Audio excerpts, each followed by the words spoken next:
Hi, and welcome to the Surf Academy UK podcast. I'm your host, Ross James. This podcast is to help surfers of all levels up their game through coaching and training. All our guests have extensive experience in the industry and can offer great advice and guidance. So whether you're a beginner, weekend warrior, or just love to be in the water, follow us on this journey and don't forget to like and subscribe. Stay stoked and stay healthy. Cool, so welcome to Surf Academy podcast. I'm Ross and I'm here with Jools. So welcome, Jools. How are you doing? Doing really well, mate. Thank you very much for the invitation. I'm really looking forward to doing this and also looking forward to hearing the Corky Carroll podcast at some point as well. I've got some big boots to follow, haven't I? Well, I can maybe stick you in before that one.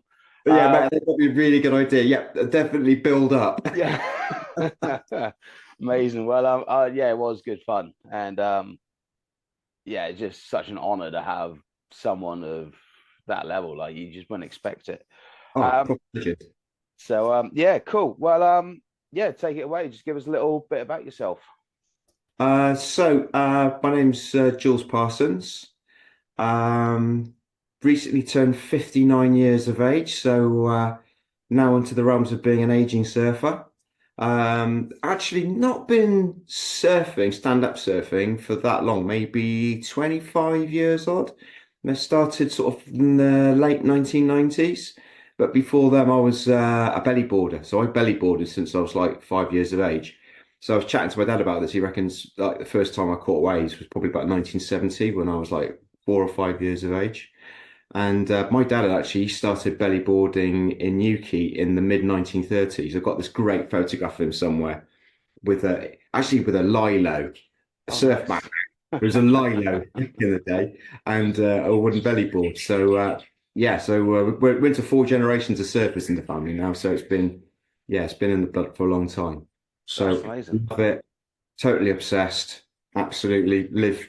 If I'm not, it's all cliche, isn't it? If I'm not surfing, I'm thinking about surfing. Yeah. Oh, got to be done. What, out of curiosity, what made you move from sort of belly boarding to stand up? So it was my nephew, Adam. So he was probably about 13 at the time. And so he'd been bodyboarding, belly boarding, and we'd been doing it as a family. So it's my brother's family. We'd all been going down to Croyd together during the summer and going and getting in the sea. And then one day, Adam decided that he wanted a surf lesson, and he had to go. And he started to get into it. So I had to go on one of his boards and like got up second or third wave and went, this is fun. And it kind of got the bug really, really quickly. So that's probably about 1995, 1996. I've sort of first really started getting onto a proper surfboard. Let's not defame sponges and wooden belly boarders their way. No, not at all. It's the equipment for the day, isn't it, really? Exactly. Yeah, very true. I still go out on the wooden belly board that I first surfed. My brother's got custody of it. He looks after it, so he still surfs it. But every so often we go out together on wooden belly boards and have a great time. They're just amazing, especially if it's like really crap, sloppy surf and what have you. Yeah. Just get out on the wooden belly board, go and have some fun. Franny bought me one a few Christmases ago, made by a guy down in Senham, which is a little board model. He's taken the concept of a wooden belly board and turned it into an Exocet missile. They're amazing. They're so much fun. You could go out and catch green waves with flippers and what have you. Yeah. So yeah, it's like next level belly bodyboarding. Oh, nice. I still remember going out once at South Fisher on a hand plane, and I mean it was solid size, good head and a half, with some good wave periods. So trying to get out was actually a bit of a mission. If you're on a normal Mhm. surfboard, there's a lot of duck dives, but obviously you got a hand plane and you got some feelings. You're like, right, off we go, straight under, out the back in no time at all. And yeah, I just remember looking back and oh, I might not be doing any massive calves today, but they're still paddling out. Like getting waves, getting tubes. Yeah, exactly. You can get tubes when it's only 2 foot. Perfect. So tell us a little bit about your work history. So my background is I joined the Royal Air Force when I was 20 and served as RAF aircrew. So I spent 8 years stationed up in northern Scotland, chasing Russian submarines around the North Atlantic and the Mediterranean. in the proper Cold War, the days when the Russians had a huge submarine fleet.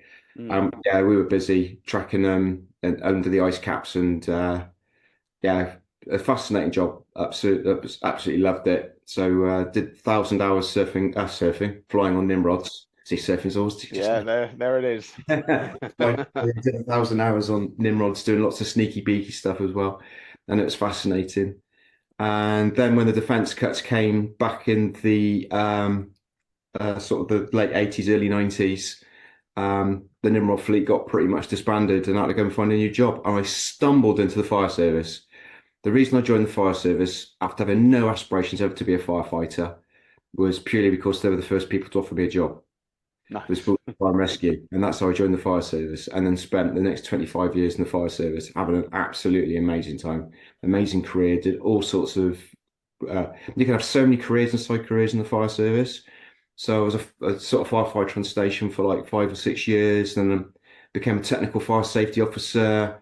Went into training, and then started to climb the greasy pole up the ranks. And then retired about 6 years ago from Buckinghamshire Fire and Rescue as head of service development. So my role was just making sure that all the operational side had everything they needed. So like in my directorate, there was like IT and corporate planning and loads of different stuff and what have you. But yeah, I was operational officer all the time. So towards the end of my career, I was doing what they call Gold Command. So major incidents, really big incidents that you would look after basically the politics. So a major incident, there's politics. So you basically went into meetings and just managed all the politics that were going around various incidents. So things like the Thames flooding in 2014, I was involved in that. The power station collapse at Didcot, I was the Gold Commander for Urban Search and Rescue on that. So that was both horrendous and fascinating. Yeah, yeah, got to do all sorts of stuff during the career, and then had the opportunity to take early retirement back in 2019. But just a bit before then, I already mentioned Adam, the guy that sort of he got me into surfing. He was the architect for the wave. So he Okay. was, so the company he was working for was given the contract for designing the buildings and the site layout and what have you. And so Adam was leading on that project. So I actually saw basically some really simple idea pencil drawings and Adam's early thoughts on what it might look like about 5 years or so before the project even really sort of got any momentum. And I thought that is like a retirement plan to me. Yeah. Get that built. I want to go and work there, and I did. So just before I retired, I did my ISA level one with hope that I could get a job there as a surf coach. I did the usual networking. So when you get a job, it's not what you know necessarily; it's who you know. So make myself known to Nick. Started following on LinkedIn. Got to meet him at a meeting in London. Went to a meeting in London just to sort of doorstep him and what have you. Usual stuff you do in the background to make sure that you Yeah. got a chance of landing a job. And then actually overlapped. I actually started at the Wave when I was still in the fire service for about Okay. a couple of weeks or so. Oh, And nice. yeah, so my third career is later life is a surf coach. So I didn't actually start surf coaching until I was like 53. Oh, wow. That's amazing. Sounds like it's been quite a sort of nice cruisy transition, to be honest. Yes, it Uh, was. I mean, I'm really, really glad that I had something to come out of the fire service straight into because I absolutely loved my job in the fire service. It was amazing. I worked with amazing people. I wouldn't change anything from the world. But when I finished, I was tired. mm, The last 10 years have been cuts after cuts after cuts. So, the boss saying, can you find us another £500,000 here and still deliver the same service? And so you get very, very inventive, but the pressure, it does wear you down in the end. So I was ready for a change. But I think one of the good things was the change was like, I went straight out of the fire service into something else that I could throw myself into. So I didn't like have this lapse where I could really dwell on just stopping because I have to yeah. go full throttle. And then I think for me, because as my wife would tell you, I'm an absolute fidget. If I just stopped, that would not have been healthy for me. The No. fact I came out for something straight into something that I could throw myself into and be passionate about and really, really enjoy was very, very good for me. I've known some people in the past that come out of the fire service and after doing an initial, oh wow, that's glad that's done and what have you, is then they get a bit lost. And it's the same with people that leave the military. You can kind of get like institutionalized in some ways. Yeah. But for me, coming straight out of the fire service into surf coaching, and especially something as a project as exciting as the wave, everything that was going on there, it's perfect for me. It's just what I needed. Nice. Yeah, I mean, I spent a few years working in prison service, and you'd hear some really sort of sad stories about someone's retired after doing 20, 30 plus years, and they don't really see much of their retirement. It's No. one guy went for a cycle ride with his wife. He's only, I want to say, mid-60s, Yeah. and just started going over, Hmm. gone before he hit the floor, and hadn't even received his full pension. He was having to argue with the government for that. So, yeah, it's quite a scary prospect with some of them things. That high stress environment, it does things to people, and they don't necessarily realize till it's too late. But I can imagine Fran would have been pretty frustrated if you'd been sat around the house for too long as well, going, "Got to do something, got to do something." Absolutely insane, Ross. I would have driven. Yeah, go on, take your surfboard, get out. I mean, I drive a nuts now still. So I work a couple of days a week now. So I'm not quite as full as I used to be.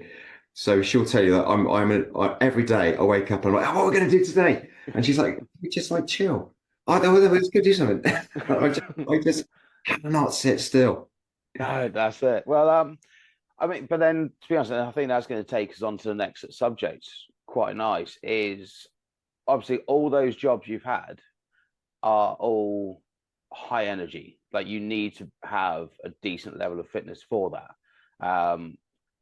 Maybe not necessarily when you're trying to work out how to make cuts. I should imagine that's a lot of sitting around and a lot of paperwork, but you still need to, obviously being in the fire service, being in the military, working against an artificial rip current in the wave, you need to have a solid level of fitness. So can you sort of, what sort of training have you done over the years? Like, is there anything, have you got like a staple little workout that you've done, or has it changed?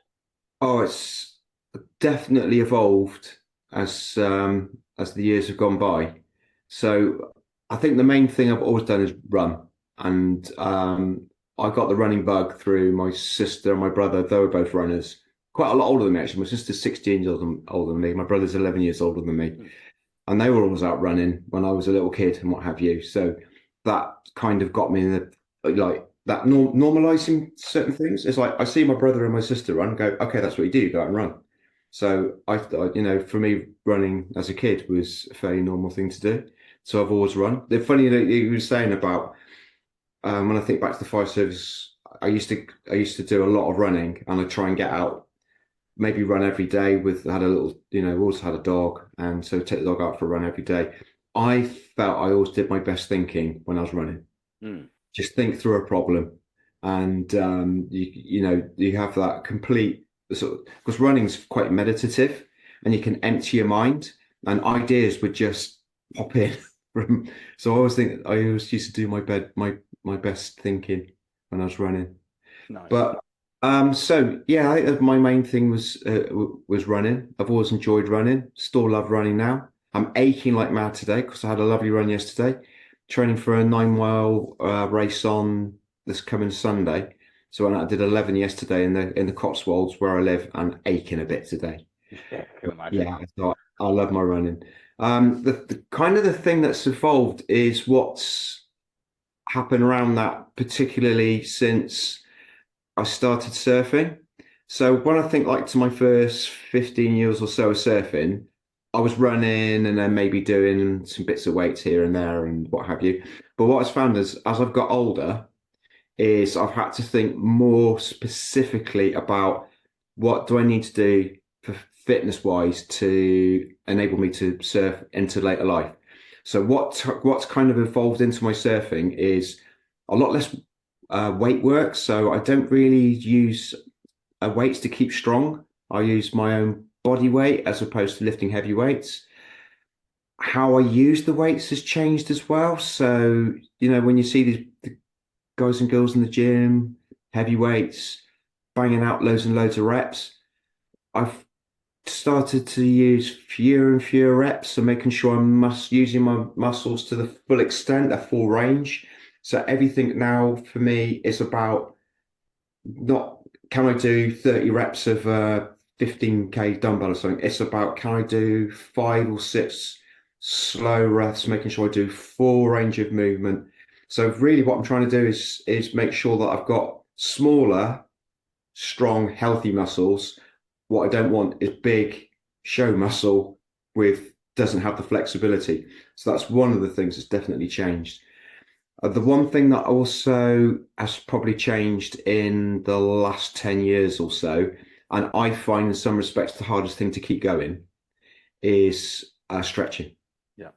So a few years ago, I do a lot of reading around fitness and what have you. I have, like everybody else on the internet, Ross. I say not everybody else, not you're very well qualified for talking about the things that you talk about in fitness.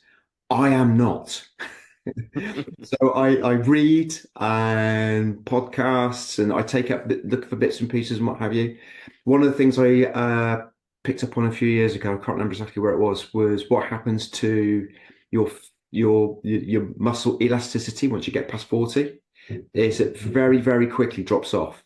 Mm. I can relate to that. I started to get very stiff muscles, recovery time from running, injury rate from running. I was getting injured more and more, thigh strains, hamstrings, calf, particularly calf muscles. And it all kind of relates to as you get older, is your muscles lose the elasticity unless you work on it. And if you work on the elasticity, you can actually keep you see yoga teachers. My dad, interestingly, he was a yoga teacher, and so my dad was 101 when he passed away. He passed away last year, 101 years of age, and he was still fully mobile. That's amazing. And he still do little yoga exercising and breathing exercises, and I found that quite inspirational. So I wouldn't say I do yoga.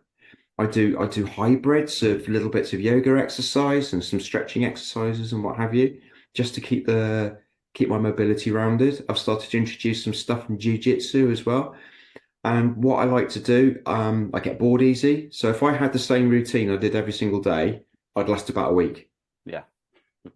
But so what I try and do is I try and do little bits of this, a little bit of that. I'm not sure whether it's the right way to do things, but I find it works for me.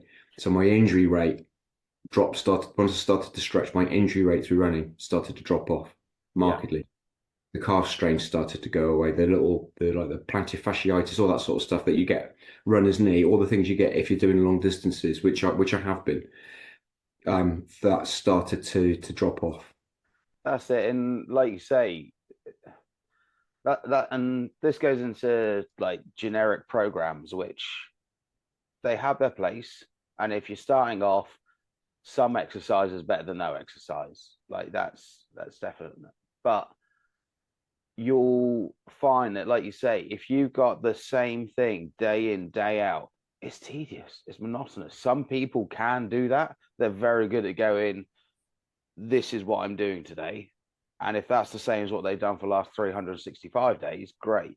But like yourself, I'm going to mix things up. With the strength training, repetition is key. You need to build their muscles. You need to, because that is just reps. To build that one muscle, you need to keep doing the same thing. You can have variations to work different parts of the muscle, and for the muscle to work in different ways, especially when it comes to surfing, for example. You're not always going to do straight squats. You're going to be doing a bit of a lunge here, lunge back, lots of rotation. So you need to be able to have that mix of strength and mobility. So like you were saying, doing less reps, but focusing more on form and technique is the best way to do it. You're better off doing 5 or 6 reps where you're getting sort of, as I say, ass to grass. You got full mobility, your heels are staying on the floor in a squat, and you can get all the way back up again. There might be a few clicks and cracks. At 39, I got a bit of crepitus after a couple of knee ups, but I could still get all the way down, all the way back up, Yeah. and that's the main goal. And obviously, for yourself, you're not looking at, like you say, building loads and loads of muscle mass. It's just keeping everything going at a sensible level to avoid injury. And especially with surfing, like it's not even the actual surfing sometimes, it's the wipeouts. You can get Yeah. twisted and turned every which way.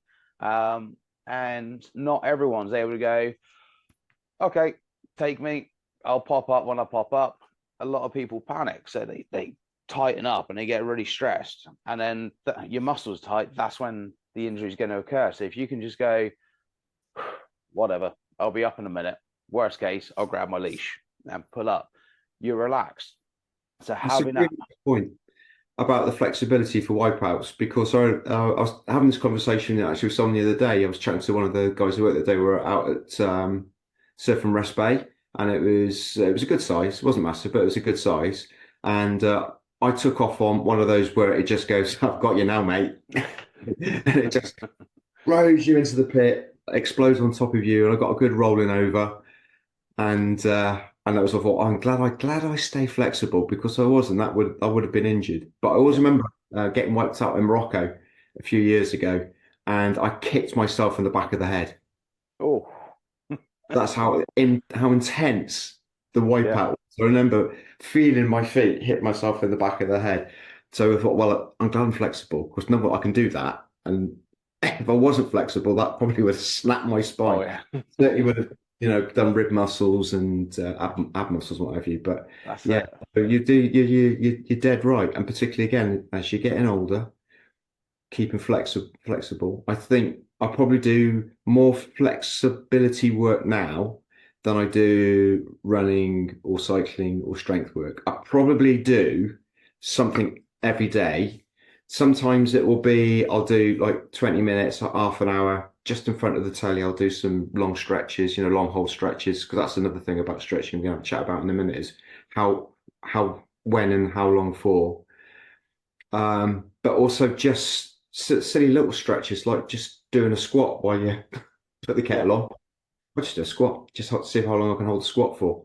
Just little things like that, just keeping the body moving. exactly. But now go on. So one of the things that again, sort of evolution I've learned is the benefits of long holds on stretches. So I think, like a lot of people, I would do a stretch and then maybe hold it 10 seconds. But I suppose there's a point to it, but it's not as good a point if you hold that stretch for 30 seconds or a minute, and then really with breathing exercises, letting the muscles relax. And that's one of the things that I know I've found, is that by doing fewer stretches, targeted, so like targeting a group, whether it's legs or whether I'm doing back or whether I'm doing shoulders. We're having a conversation about shoulders in a minute, surface shoulders. Oh yeah, The longer the hold, the more benefit. And what I'm finding now is I'm probably at 59 more flexible than I've ever been in my life. that's it. So, and this is where it gets a little bit grey. Is static stretching is great. It feels good. What gets me is when people do loads of it pre-exercise. You don't want to do that. You don't want to relax your muscle. You actually want it slightly tense. You want it ready to go and working. So it's having that balance again, like everything. Static stretching is amazing if you're doing the strength work with it. And so again, it comes down to mobility, flexibility difference. Flexibility is great, but you need that mobility with it. Now, mobility, for those that aren't 100% sure what the difference is having the strength through the range of movement. Flexibility is being able to get down in a squat and your hips can sit quite nicely down there. But if you can't stand back up, what's the point? Like, You just roll over. so oh, I'm down now. Hang on, let me roll over, get back up. Yeah, So that rings yeah, bells. Actually. When I first started doing squats a few years ago, was the first few I'd fall flat on the face or yeah, fall on the ass. Trying to get that's back it. up again. Exactly. We've all been through it, and people are like, oh yeah, like I can do the crab and flick back up, and then they drop to the floor and they stand back up. Like, well, that's cool that you can get into it, but you can't actually get back out of it. It's like a turtle on its shell.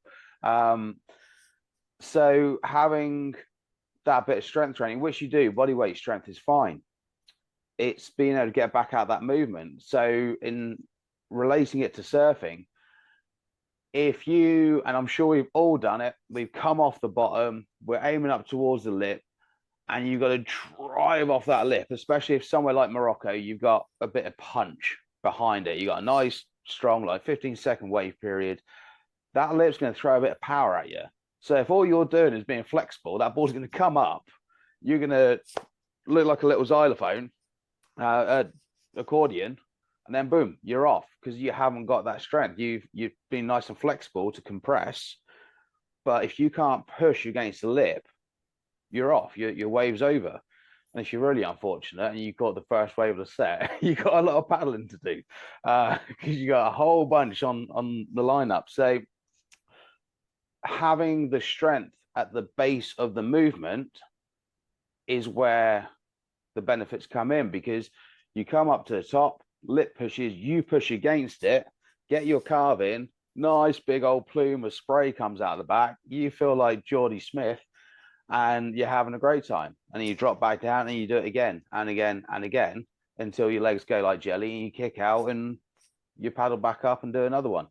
So having that strength at the base of the movement is what's important. It's like being able to do a press up. It's no good being able to lower yourself down and going, now what? Yeah. You got to be able to get back up. So yeah, and that's where I think a lot of people are a bit confused. They don't really know, they might not realize that there's that difference between flexibility and mobility, and it's having the both. So Mobility. exactly, especially in the hips. So again, those that have a more sedentary lifestyle, the hip's going to get tight. Now, as you well know yourself, everything you do comes from your hips. So sitting down all the time is just no good. They're just going to get tight. They're going to get stiff. And that's where you're going to start getting your strains, your backs. It's going to feel like your back's gone, where it's probably down to your hips or maybe even your calves. They're slightly off. It's going to send it out. I had it a few years ago and I had to go see a kinesiologist down in Cornwall. And it's because of my ACL reconstruction. I'd gone into strongman training after that, literally about a year later, training, 8 sessions a week, all strength and conditioning. And my body had adapted, but I hadn't spent enough time compared to the amount of training I was doing on foam rolling, stretching, mobility. So I'm getting pretty ripped. I'm getting extremely strong, looking really good. And then I woke up about a year later. I was about to go do a surf lesson for Quicksilver and Nuki, and ended up having to phone the manager and going, I can't get out of bed.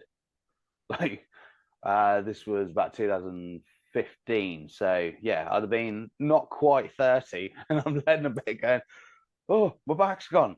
But it was all because of my right knee. It sent everything off. So having that daily stretching mobility work is vital. So even if it's not right now, it's for the longevity, so that when you get to your 50s, your 60s, even 70s, 80s, and like your old man hitting the century mark, that is a perfect example of why you need to be working on everything else. So for the 20-year-olds out there that go, oh yeah, but it's fine, mush, just keep doing my curls. Well, you keep doing your curls, but let's get some stretching, let's get some mobility work involved. I mean, you know as well as me that when we get people onto surf lessons and beginner lessons, and they might look physically very, very impressive, but as soon as you get them trying to move, they're just so immobile. Yeah. Yeah, it's like the old 80s robot game, isn't it? They're there. Yeah. They just can't move anyway. You're like, mate, you look incredible. Like, you look like you should be on Mount Olympus. However, like, this from an old 5 buddy of mine. He's a little guy, lovely guy. I won't name names, but he's Welsh fella, and he was a rugby player. He was a prop, and he loved his weights, and he he'd just do his weights again and again and again, and the bigger and bigger weights. And he got to the stage where he was so muscle bound, his arms wouldn't hang by his side. So he Yeah. tortured his arms are hanging out like this. Yeah, that's it. So, if you can't scratch your back, like you're just going to be in a world of pain, especially if you're single. You're like, right, where's that door frame? Like, just there like a bear. So yeah. So going on to mobility and stuff, how do you look after your shoulders? Yeah, so the last probably 3 years, my shoulders have becoming uh, more and more of a problem, and they're a constant work in progress. So the first time I realized I started to having a problem with my shoulders was I started to develop back problems, which initially I thought was through running. It was probably hamstrings, tight hamstrings can give you lower back issues and what have you. So but I was like, I can touch my toes. I feel really flexible. Why's my back giving me so much jip? And then my back really properly went. Um, actually surfing. I was actually doing an intermediate lesson out of the wave, and I was surfing on this wave, and my back went halfway along the wave, which is a bit embarrassing. Yeah. We're hobbling out of the lake, and the root of it was my lats. So I've been doing a lot of paddling without doing anything really to stretch my lats, and they're getting tighter and tighter and tighter, and they pull in the small of your back as though it feels like it's a hamstring problem, but it's not. It's the tightness of the lats. So one of the solutions, I've found two things that really fixed it. Number one, that's when I started doing squats, not just hamstring stretches and what have you, but actually doing squats, because you actually stretch your back. If you do it properly, you're stretching your back nicely as well. And just simple hanging from a chin-up bar, just hanging from a chin-up bar and just breathing. And if you get it right, like hold it for like 30 seconds or a minute, you can actually feel your hips length drop away from the rest of your Yeah. body. It's a weird feeling. You can actually, as your lats go, oh, you can actually Yeah. feel your hips drop away. And so that I found really, really effective. And the number of people I've spoken to since who are surfers who say, I've had trouble with my back and what have you, and go, do you do any hanging? Do you just try hanging or anything to stretch your lats? And they go, oh no. I go, give it a go. And the number of times they say, you see in a few weeks later, they go, yeah, back's fine now. It's all Yeah. on the lats. So they've been causing me trouble. Classic surface problem, rotator cuffs. Yeah. So rotate, tightness rotator cuffs, that horrible feeling, when you're rolling your shoulder over and it's like just in there, you're like, ah, and then Yeah. everything feels like a real effort. So the things that I found really useful for rotator cuffs is sleeper stretch. So the sleeper stretch is you lie on your side almost like in a fetal position. And then, so if this is the side that I'm lying on, so here's the ground here, is you put your arm out like that, and then you just try and push the hand down so it lies flat. And then again, it's a good one to test with other surfers. Other people surf a lot. So just lie down, just try and push your hand down, and their hand will be like that far. They can't get it any Yeah. further than that to the floor.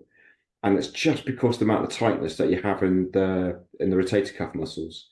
And what I found is just doing this stretch after every surf, and then you go the other way as well. So every stretch, if there's a 180 to balance it out, do it. So do it both ways. I have had absolutely no trouble with my rotator cuffs since I've been doing that one stretch. Nice. I do other stuff as well. I make sure the chest muscles are nice and stretched as well, because most people don't stretch their chest muscles or not, and they get tight. That can start to pull on as well. So that really helps. But the one thing that has really fixed my rotator cuffs is the sleep stretch, Yeah. and at the same time, my tennis elbow, which I've been plagued with for years in my right elbow. Okay. Yeah. Yeah, so that's gone away as well. That's the thing, and like obviously your muscles, it all just works like a domino effect, doesn't it? So if one thing's gone, like it's that sort of deferred pain thing.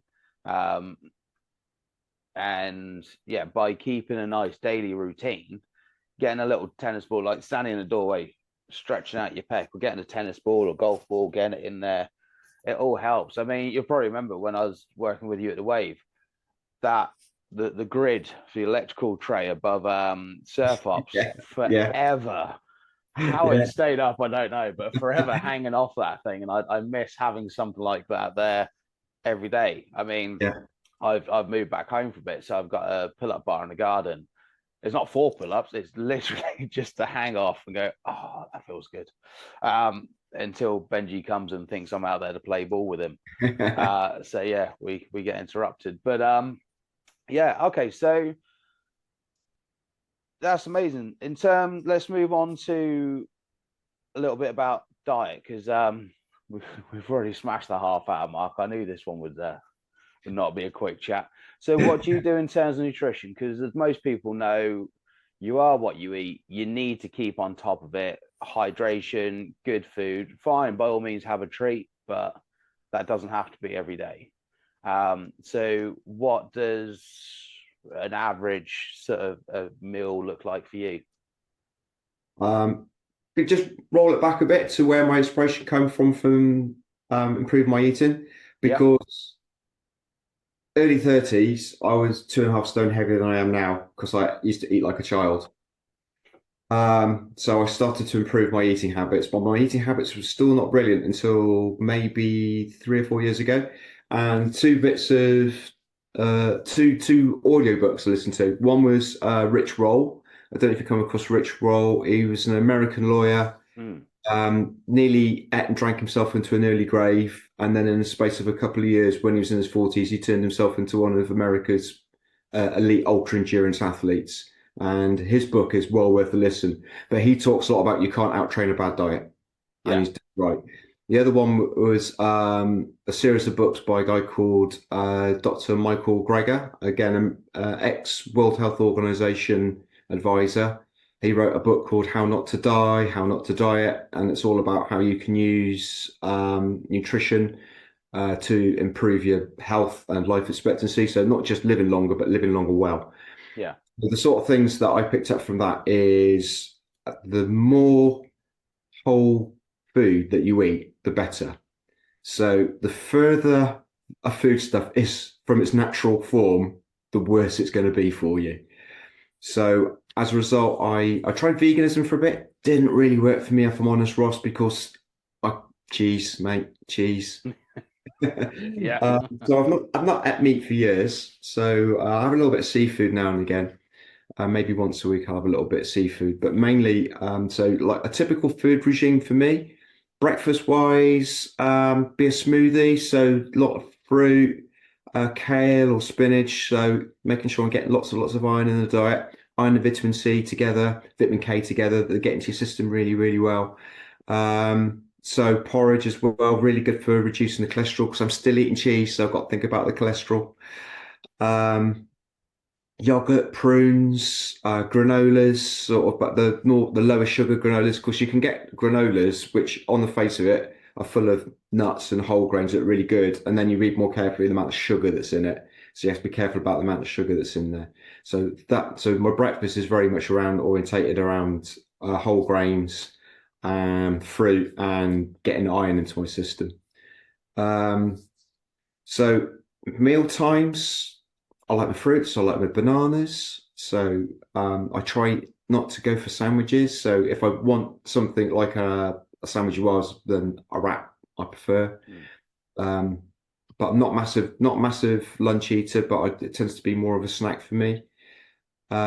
Evening meals, yeah, there'll still be chips there every so often. Yeah. We've got to avoid the chips. Love a chip. But curries, chilies, pasta meals, but a whole grain, so brown rice, brown basmati rice. Thoroughly recommend that. If you've never had brown basmati rice, Good. it's really good. Yeah. But sort of wholemeal pastas are really, really good now. So they used to be quite grainy, but they're a lot better now. So wherever possible, get wholemeal pastas as well. But I'm not a monk, so if there's pizza on offer, I'll eat pizza. Love the odd beer as well. So I think what it is, it's my granddad. So my granddad used to say to me, everything in moderation. And he made it to 94. My dad made it to 101. And he was like, everything in moderation. So I'm not like a food preacher, or I'm not going to eat anything if it's got a label on the package or what have you, nothing like that. I will eat normal things and what have you, but it's not all the time. So Yeah. I might have a little tiny bit of chocolate every day. I'm quite disciplined with chocolate. I would sit down and I'd eat a whole chocolate bar, no problem whatsoever, because I'm a chocolate addict. But I love a little bit just to stave off the chocolate craving. I used to eat loads of ice cream. I very little ice cream now, just once in a while. So anything that's really, really sugary, anything that's got lots of dairy in it. So my dairy's very little dairy these days, apart from cheese. So uh, you know, just trying to eat sensibly, but making sure that I am getting nutrition. Yeah, So nutrition is really important, making sure I'm getting all the vitamins and minerals and iron and all that sort of stuff in my diet as well. I feel that's better. it. There's so much coming out about your gut health and how that affects everything. Like I think even some of the scientists like, oh, okay. Yeah, There's, yeah, it's so paramount. I mean, if you have a few days of like, so last summer I was coaching down the beach and I was at Harlin, um, and they got a place there called Big Pan. Highly recommend it. The food is absolutely incredible, and for the most part, it's pretty healthy. Three bean chilies. It's all cooked in front of you, um, and as the name suggests, it's a massive pan and woks, um, but convenience. Like I've just done two surf lessons. I've already been out with a dog in the morning. It's getting towards midday. I know I've got another coaster or a kayak tour or another surf lesson or two, and I'm like, I need substance. So you go around there, you have this three bean chili or their tartar flat was absolutely incredible. I got quite a bit of reflux on it because there's a lot of cheese. yeah, Like, is that a lump of potato or a lump of brie? I can't quite see from here. It could be either. So, and it was a solid portion as well. So the wallet scenario aside, you'd end up just having that because that would see you through. The first lesson was a bit of a struggle. Like, okay, I've got a lot of carbs in me, but they had so much good food. But if I went away from that and then was, say, I used to work on an ice cream van, um, and you can't help it. There's a whipping machine right there. You're there for 8 hours a day, and it was a bit boring. You're like, right, okay, yeah, we'll just have a little one. A couple of hours, oh, just have a little one. Oh, we'll stick a flake in that one. And but then your mood is all over the place. Like I get cranky, and some of that was the customers, but some of that was the ice cream. And yeah, just the sugar levels and everything, your body's all over the place. So if you can get that routine with the food, I mean, I'm not saying you can't go for a surf in the summer and then finish off with a nice cold pint of something afterwards. It's great. It's probably one of the most flavorful pints you'll ever have. yeah, Um, just hope that there isn't a massive run of swell where you end up having a surf, having a beer, having a surf, having a beer for days on end. So, like you say, moderation is definitely the key. We're not athletes. We're not being paid. Well, there might be some people out there that are. Well done. But for the rest of us, we go to work. We surf when we can. Just, just be a little bit sensible about it. yeah. So, if you could change anything over the years, like, is there anything you change at all, like to maybe surf more or Yeah, possibly improve on your fitness? I think it's. I think we always say, I wish I could surf more. Um, I've I've had a busy life. I still have a busy life, so I surf when I can. My work, it scratches that itch every week as well. Being at the wave and coaching, getting as well, that really, really helps. So I try not to look back too much. No regrets. Maybe it would have been nice if I discovered surfing earlier. I don't know what would have changed anything. So I tend more to look forward. So change, I can't think of anything I change. I'm looking forward. What am I looking forward towards? So I take inspiration from guys like Eric Davies, who's into his 70s and still surfing and surfing well. Yeah. There's a guy I met at the Wave about the week we opened. It was a South African fella, and he was He was surfing really nicely. He was the best person on the water in this particular session. And I thought he looks like an older guy. So at the end of it, I said, "Do you mind? I'll ask me asking you how old you are, mate." He said, "Yeah, 70." And he was surfing really nicely. Nice. And look at that. So I'm less looking back and more looking forward about keeping fit, keeping well, keep working on. I'm constantly working on my surfing. So I'm not settled back and go, this is where I am now. It's not going to get any better. I'm moving into my 60s, so I'm happy where I am. I'm not happy with my surfing. I'm always trying to push my surfing. Normally, as you get older, it seems to be the norm. As you get older, you tend to surf bigger boards and more and more volume. I'm Yeah. going the other way. I'm actually surfing smaller boards now than I've ever surfed before in my life. Nice. And I don't intend to start increasing the size of the boards that I'm surfing Yeah. foreseeable future. I'm enjoying surfing a range of boards. So yeah, I love a longboard. I love longboarding. I love a mid-length in the sea. My go-to board in the sea at the minute is a 7.6. Occasionally I'll take a short board in the sea, get really frustrated about how few waves I catch, and then go and get the mid-length. Yeah. Um, Can't be on. at the wave's just made for shortboard Yeah. riding. There's so much on it. And so I'm looking forward, keep moving, keep eating right, keep the flexibility going, and keep working on my surfing. Using the inspiration of the people I get to coach, and I get to coach so many people, and so many lovely people are really working hard on their surfing.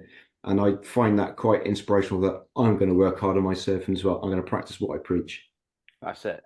So on that, have you got any little pearls of wisdom for the listeners? Any bits of advice that you'd want to pass on? So I think if you want to surf later into life, that journey starts today.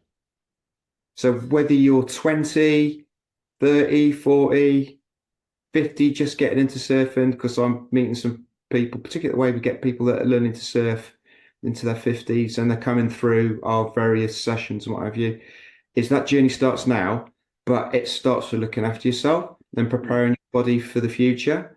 But if I can offer one pearl of wisdom for someone out there that's a bit younger, who's maybe just getting into surfing and been surfing for a bit, look after your ears. Yes. I looked after my ears, and as a result, I've got a little bit of surfer's ear in one ear, which has resulted into a little bit of tinnitus. But I've known people that I started surfing with who didn't look after their ears, and they're having the operations, and their ears are a mess, and it causes all sorts of ear infections and problems and what have you. So, if my one little pearl of wisdom, look after your ears. That's it. On that note, I'll do a little plug and just give a shout out to Claire Roynan. They had Molded by Pro, I believe it's called. Yeah, I've got a pair of Um, those. yeah, Yeah. they are more expensive than surf ears, but they are molded to your ear. So have a look on their page and have a look at the Wave as well, because they advertise every time that they're popping up there for you can get free ear check, can't you? Yeah, Um, yeah, they're always worth having a chat with. Well, look, I think we're going to have another episode at some point, Jules, and we'll go I'd into love to. more Yeah, coaching side and how the Wave can help and yeah. all that jazz. But look, it's been amazing catching up, and Likewise, Ross. I will have to pop up at some point soon. I'm off to Morocco next month, so I Have a can't really, lovely time. Have a yeah, lovely. save my pennies for that. Got to come back with a few beanies and Moroccan rugs, maybe Yeah, maybe a tagine, get them healthy Moroccan couscous dishes going. absolutely. But look, absolute pleasure, mate, and we will catch up soon. Pleasure was all mine. Cheers, Ross. Thank you very Thanks for much. coming on. Cheers, Jules.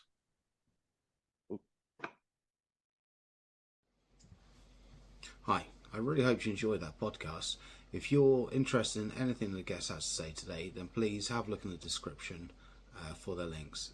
Please feel free to like, share, and subscribe, and we'll catch you in the next episode.